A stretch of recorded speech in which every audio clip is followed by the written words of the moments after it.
En bord de Sèvres, c'est un petit havre de paix enfariné qui surgit derrière les arbres.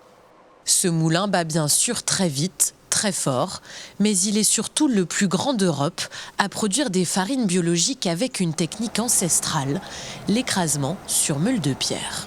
À chaque fois, une paire de meules, nous avons une meule immobile en dessous et une meule mobile qui va tourner dessus. Et les céréales vont rentrer au milieu. Et donc ici, on va tracer les lignes pour que les grains aillent vers l'extérieur progressivement. La farine biologique, cela fait 44 ans que ces meuniers en ont fait leur spécialité. Blé, seigle, épeautre, corazan. La première étape, c'est l'écrasement des céréales. Le blé est déversé au milieu de la meule. Et donc sous la coque en bois, on a les deux meules en pierre de silex qui tournent l'une sur l'autre. Et par frottement, on va écraser le blé. Dès le premier passage, le blé devient farine. Elle arrive ensuite ici, dans ces grandes armoires vibrantes. Et à l'intérieur, on va mettre des filtres, des tamis, selon le type de farine qu'on va avoir. Et donc là, on va reproduire le mouvement de la main. La farine est ensuite conditionnée dans ces sacs. Destination finale, les boulangeries. Justement, aujourd'hui, 2 professionnels du pain sont venus se former dans le fournil d'essai. Donc la baguette, on vient légèrement la dégazer.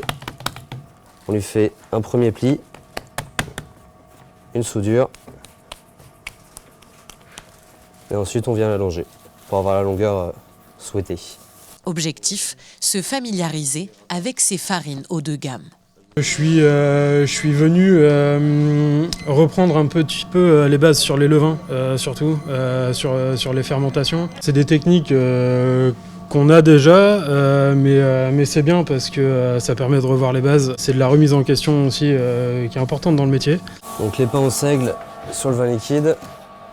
Donc on voit qu'ils ont pu démarrer assez rapidement avec un levain assez actif. La farine de meule va être plus intéressante parce que c'est des farines qui vont être plus grasses, qui vont nous permettre d'avoir des pains qui vont avoir un intérêt nutritionnel, que ce soit pour la digestion, que ce soit pour la conservation. Pas de temps de repos avant cuisson, donc on enfourne là direct.